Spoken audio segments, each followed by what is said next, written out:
Merhaba değerli yoldaşlar. Bilirsiniz ki imtahanlarımızda 3-4 sual situasiya sualı kimi ünvanlanır bizə. Situasiya sualını biz nəzəri suallardan fərqləndiririk. Çünki bu sualları işləmək üçün biz artıq mövzunu demək olar ki, tamamilə öyrənməliyik.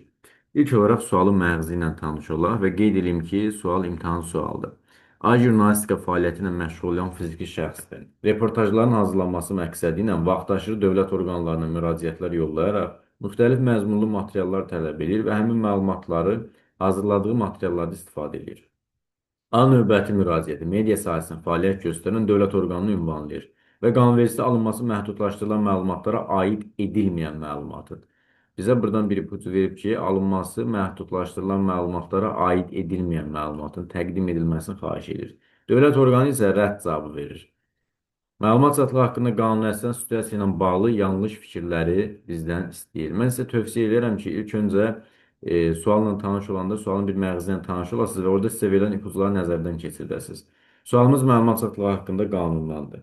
A variantını təhlil edək. Məlumatın əldə edilməsi üçün sorğunun verilməsi və məlumatın əldə edilməsi haqqında sorğuya baxılması informasiya əldə etmək haqqında qanunla tənzimlənir.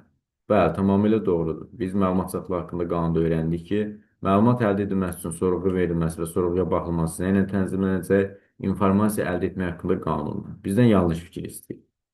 B variantında deyir ki, məlumatın verilməməsi ilə bağlı ani şikayət etmək hüququ yuxarı orqan və məhkəmə ilə məhdudlaşmır.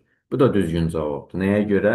Çünki biz məlumat çatlığı haqqında qanunda öyrənmişik ki, məlumatın verilməməsi ilə bağlı şəxsin 3 yerə şikayət etmək hüququ var. Məlumat sahibinin yuxarı orqanına, məhkəməyə və insan hüquqları üzrə müvəkkilə. Bunu da çıxacaq.